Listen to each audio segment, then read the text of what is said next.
Ndiyazibusela namhlanje silapha kumasipala waseNdlamba Alexandra apho inkokheli ye-DA uJohn Stacey Hazen ebelapha kuzoba ngengxaki zalapha ngabahlali balapha ezama ukuzisombulula ngezingxaki ngoma sithethe nasiba bazithi ingxaki zabahlali balapha eMdlamba municipality. Mr. Stacey Hazen, this morning you spoke about the challenges facing Mdlamba municipality, but also about the importance of parties coming together to try find solutions to these problems, because enough speaking has been done, but now it's time to actually act and solve the solutions, especially in the small towns. Now, in Kosikakulu, I think it is very important that if we're going to turn small towns like this around, we need to be working together as community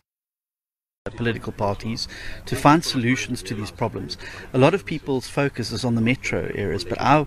always say the big crisis with service delivery in the country is in local government, and particularly small local municipalities like Glambe municipality, and that we've demonstrated in Kocha, in Midvaal in Gauteng, and even Umgeni municipality under Chris Pappas in KwaZulu-Natal, that we have a plan to turn these small municipalities around and turn them back into viable economic tourist destinations where people live in a safe environment with roads that are paved and where job opportunities abound and where people are moving forward.